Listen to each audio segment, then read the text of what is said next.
The New Orleans Saints believe they have the quarterback of the future, the second rounder that they took out of Louisville, Tyler Shough, who will fill in to be the next Drew Brees, supposedly, for New Orleans. An interesting decision to draft a quarterback. Many thought it could be Shedeur Sanders in the top 10. It ends up being Tyler Shough, and they get their value out of the veteran quarterback. What is he, 26 years old? Fantastic. He's ready to play in the NFL, right? And he's got Spencer Rattler right behind him if there are any struggles. Let's go over what the Saints will be in the 2025 season. This is going to look a whole lot different from when we had Michael Thomas catching 140 passes a couple of seasons ago, and New Orleans being right there on the fringe every single year to be in the playoffs and make a run. And a team that has been very good, that has been on the slope down so far. And will Alvin Kamara, the production, come back? Will Chris Olave have a good season? Will they have enough talent on the offensive side of the football to support their new rookie? Let's find out. The Saints started all off at home against the Arizona Cardinals, and a team that is built through the defensive side of the ball in the draft for this past year, as well as the big tight end in McBride and the big wide receiver Marvin Harrison Jr. This is a decent Saints defense. Look, they still got Cameron Jordan, Demario Davis, the guys that have been there forever. Carl Granderson, Ayante Taylor. Like, the defense will be okay. Middle of the pack is kind of where I've got them, somewhere in that 14 to 20 range. So it all depends on what the offense is going to be when they have this match against the Cardinals. I have them losing 30-14, and some of those rookies, those younger players like Will Johnson, who's going to separate and who's going to get open facing Will Johnson in scenarios where Will's like, all right, we just man-to-man line up, and Walter Nolan in the middle of that defense. There's other guys in there like Cody Simon that have been brought in as a rookie, a tackle machine, and can send him in. He can roam the field, as well as Denzel Burke. Does he work into the rotation? Maybe not so much. This year, his draft stock did take a big hit, but a loss early for the Saints, 30-14, before they are at home again in the Superdome. Very tough place to play, right? Has been New Louisiana for so long there. New Orleans against San Francisco, a down team, we would all say, in San Francisco, losing so many players from that Super Bowl runner-up, the last two in the last 5 seasons. And they have Brock Purdy at the helm. Will Brandon Ayuk have the same level of burst he's had the previous couple of years? Is Christian McCaffrey going to be the same guy running and catching the football? We would think so. He had been the cover athlete previously. Like, that curse could not have had an effect. Hopefully it doesn't happen to Saquon Barkley. But I've got a loss, 7-32. Just don't see a guy on New Orleans. And Chris Olave would be a huge fan of him, just going off on the year. Like have loved his production and been a great player, targets and fantasy value for New Orleans. Likely the value will be there, but against San Francisco, just don't see where it comes for them, because they can sort of match up and be able to get pressure on Tyler Shough. Does Kelvin Banks as the left tackle, right? The high early selection for them on the year. How does he perform? Does he have a couple of struggles like he did against the Georgia Bulldogs, right? That this game will be against Michael Williams. Nightmares right back at it from playing Texas in the earlier season when they got beat, and as well as the SEC championship game. An 0-2 Saints team at home. 2 quick losses before they have just a barn tight game, like needle in a haystack, trying to find a win here. 0-2, 2 losses at home, playing at Seattle Lumen Field, and their new quarterback Sam Darnold brought him over from the Vikings. Have another loss, 20-21. You can already see where this is trending. It's just a matter of the roster. When you look at the standpoint, can these teams go 4 quarters with any of them?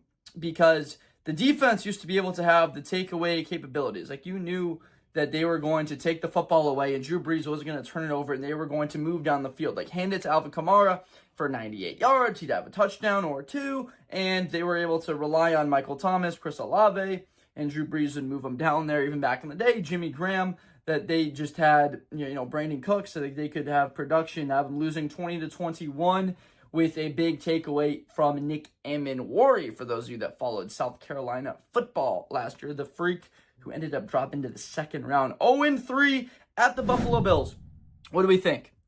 Can they score against Buffalo's defense? I've got them losing 31-3. I think they get on the board, but fail to get on the win column of the year. 0-4 starting the year for New Orleans. It's not the toughest of schedules. The two back-to-back road games are tough, but you started off the season 2 at home, and Buffalo, it's just a matter of covering and containing Josh Allen. Very few in the NFL are able to do that consistently, and just the disparity between talent at quarterback you'll see between Allen and Shough. I'm rooting for Shough. Hope the Saints have a good year. Don't quite see it. At this point, they're 0-4. Saints fans are, if you're still watching, if you're a Saints fan or just an NFL fan, they're starting to think about, oh, maybe we should tank. Like, the quarterback selection next year coming out, is Sellers going to be there? Lagway? Like, is Arch Manning? Maybe. Is he coming back? How perfect would that be? His grandpa, right? Archie was playing for New Orleans, and Arch Manning goes to the Saints to be able to take over that team. Like, it's a possibility. There are worse overall franchises to go to the New Orleans Saints, who have been good. If you look over the last 2 decades, you would say the Saints have been a good football team under the leadership of Sean Payton and Drew Brees. But 0-4, they lose to Buffalo. That is in week 5. All that talk is starting to happen. They play the New York Giants. Not all that high on New York. No, a lot of other people are talking about, weapons on the defensive side of the ball. That helps you all that much.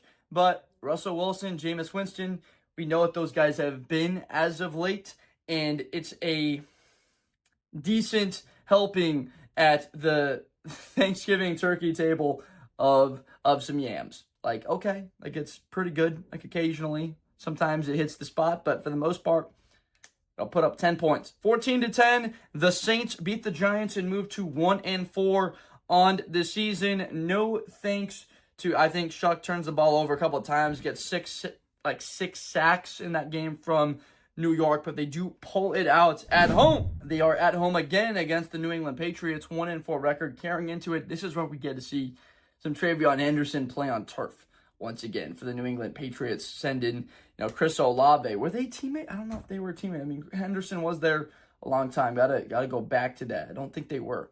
But Henderson running for a lot. The defense showing up in this game and leaning on that newly established offensive line. Just don't see the Saints pulling out a win against the New England Patriots team that is very much improved with new head coach Mike Vrabel. Now standing at a 1-5 record, they are at Soldier Field to play the Chicago Bears. If they played them in New Orleans, you can see the Bears stuff back here, but I would be thinking the Saints would get a win. Chicago has been horrible playing in the Super Bowl. For a matter of fact, I can't think of a single time the Bears have won a game at the Superdome. For the most part, we have been horrible and had a tough time beating the New Orleans Saints and Drew Brees. Brees isn't there. Caleb Williams is there now in Chicago. I think this is a big win. Ben Johnson flexes his muscle. 36-14, Caleb Williams airs it out. 320 yards. Swift, good game on the ground. The defense is able to make plays, and you can see just how far the perceived difference between the Saints and the Bears might not be all that much, because they picked, 1-2 spots away from each other, like at 10 and 8 or 9 was it for New Orleans, but they are on different levels of rosters. It's just Chicago's got it on paper, hasn't executed. It's like you've got the team in Madden and they just have the wrong person pushing the buttons, playing and doing it well. So a loss moving them to 1-6 on the season before. It doesn't get any easier. A home game against the Tampa Bay Buccaneers. Remember a couple years ago when the Saints had that run, they had a good team, and they beat Brady and the Bucs. Like, they had that pick 6 early in the year. It might have been in week 1. People were saying Brady's washed. Beat him again, blew him out 38-10 later in the season, and then they lost that divisional game at home against Brady, and then Brady goes on to win a Super Bowl. That was just weird. Think it's much different now with Baker Mayfield. The rosters are a whole lot different. Those were some good Saints teams. Have then fallen and moving down to 2-7 on the season. Emeka Ibuka, Mike Evans, Chris Godwin, Jalen McMillan, Bucky Irving, all those weapons on offense. It's just a cascade, too much for Tampa.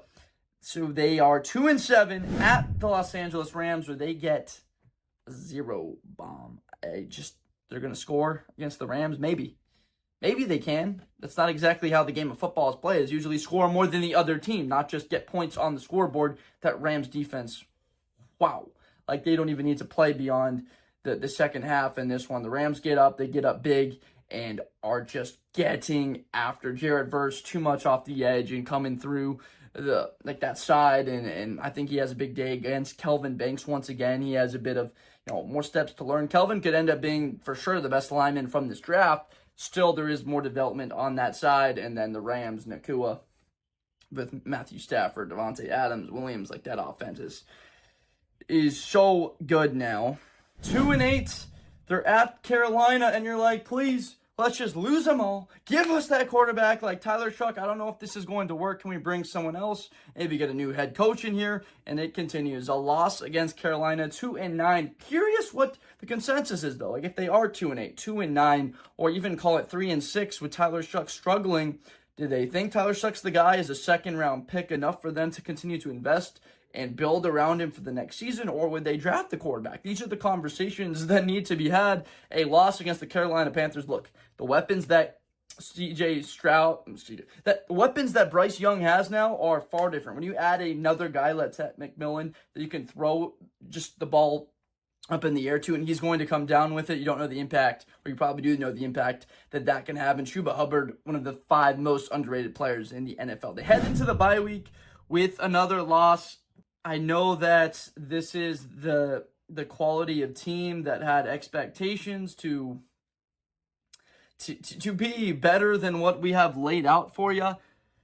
It's just like this. The schedule is not horrible. It's just that most of these teams do have the trend going in the right direction better than them. So they, at this point, are 2-9 before they host the Falcons, and it doesn't get any easier. Michael Penix, I think he puts up a 40 bomb to a 17 in Shough, and the Saints, that kind of year goes around. I think you might know where this is trending if you're a Saints fan, but understand that this isn't to be mean or rude. It's just a matter of where the roster is at this point. They had all of that cap, maturing wall, essentially, like in real estate, or loans coming due. That happened, and now you have the aftermath of not being able to maintain the core and some aging players. That's what you have. And they drop to 2-10 on the season. At the Dolphins, same stuff, 38-17, a loss at Miami. Miami's just got too much speed on the outside and posed to be a difficult cover for the New Orleans Saints. Like Kool-Aid McKinstry is so good when he can get up in tight space and use that technique where he's running with somebody and bump and run from what he learned from Nick Saban. And of course, there's Justin Reed, who had been good. He's got the skills. He came over from Kansas City. Tyrann Mathieu, the honey badger in the back end, getting frustrated. Isaac Guidum from San Francisco. Guys that have won a lot of games that will be getting frustrated on this team, and just the wheels sort of just falling off, and they have been for quite some time at this point. So there they would be 2-11 before they are at they would be 2-12 before they would be at the Tampa Bay Buccaneers, which would be a loss to the Tampa Bay Buccaneers. That would put them to 2-12, losing 28-14. We talked about Baker Mayfield and that offense. It's a lot more of the same. Does Tyler Shough find any sort of rhythm throughout the year? Does Alvin Kamara still have his head into it? He's got the nonchalant style, but the guy is all heart. What is becoming of that Saints locker room? The coach may be fired at this point. Don't exactly know. Have a future to tell for it. Like I said, I'm in Africa right now. I can't tell if I'm mentioning players that are not playing. It's because I myself made this video a couple weeks in advance. It's currently July when I'm making it, but I'm in Africa. African safari, so if there's something that happens that I brought up, I apologize, because I just didn't know, wasn't aware of it as of the recording and prepping for this video. Home game against the Carolina Panthers. I think they come up with a win, tight score. They do have talent on this team. Like Kamara is still a guy that can carry and be a workhorse back. 24-21, they beat Carolina, who has, they make strides on that team. It's just the level of play for New Orleans, the expectation isn't quite high, and Tyler Shough, what he will be in his first year, there is room for him to improve. Then it's not going to be in year one. He could have better performance. And then they play the Jets, which is a loss at home in the Superdome. Justin Fields and the Jets come in there. Chris Olave says hi to Garrett Wilson, the former teammates, and those guys, great players together. And Justin Fields says hi as well to Chris Olave, and Fields has a good day. 24-22, the Jets get the win. At this point, they are 2-13 on the season. It's a game against The Titans on the road in Cam Ward. It's a nail-biter, 16-14. The Saints pulled it out. They beat the Titans and Cam Ward, limit the impact of him getting the ball to Calvin Ridley on the outside. And the Titans, once again, like losing Mike Vrabel, getting rid of Derrick Henry and A.J. Brown. It's just like, who are the most talented people and the smartest people around this organization? Let's get rid of them. Let's get rid of our quarterback, like Tannehill. Like, we don't really need him anymore. Don't need our star running back, Henry. No, we don't really need A.J. Brown. Let's get rid of him. Oh, we don't really need our head coach, who's been so good for us and made us relevant for the first time ever. Let's get rid of him, too. Like, 10-point lead in the AFC Championship game for the Titans. Remember that? 2019. It happened. They were there, and they're falling off, and they're going to stay down for another decade because you are not going to have a quarterback that'll be at the level. Just went on a rant right there to end it, but they get the win against the Titans, moving up to 3-13 before a loss at Atlanta, who is competing for a wild card spot at that point, and maybe even division. 30-13. Penix has a good day throwing the football, so does Bijan running, and the Saints wind up 3-14. I have them picking first or second, depends on the records, but 3-14 should get you the number one spot in the NFL draft, in full control for the most part of what they want to do at quarterback. Now it's just a matter of who's the best guy in college. People love the Arch Manning to New Orleans story, thinking that would be a whole lot of fun, especially like you would think that Arch would be okay playing with New Orleans. There's the amount of power that these quarterbacks do have at this stage, but we just have to see who those quarterback guys end up having and who they look at. Because bringing back Tyler Shough, and maybe you trade that pick and get, a haul of more picks, is Tyler really the guy? Like, next year seems like that crop, the next 2 years are where you're going to get your quarterbacks of the future, whereas, like, you're probably going to see a lull in 2-3 years beyond that. Like, these are very good quarterbacks, mainly out of the SEC, but there's trickled in there, like Cade Klubnik and Drew Aller out of Clemson and as well Penn State. So thank you so much for watching. This was fun to make because New Orleans is a great team with the storied history the last decade where I've grown up around them being a good team, respect. So it is weird to talk about them in this light, but it's just a matter of where the roster is now, and the rent has come due, so to say, with that team and where they are now. So let me know in the comments whether I goofed completely on this. The Saints came marching through and beat me up because I lost my mind and am concussed and came up with a terrible take. The Saints will be better than what I am laying it out to be. Let me know in the comments or whether or not I'm on the right track. They're looking at drafting another quarterback. So let me all know. Subscribe to the channel, like for more content, for more Blitz with Blender coming at you, and I will see you guys all next time. Thank you so much.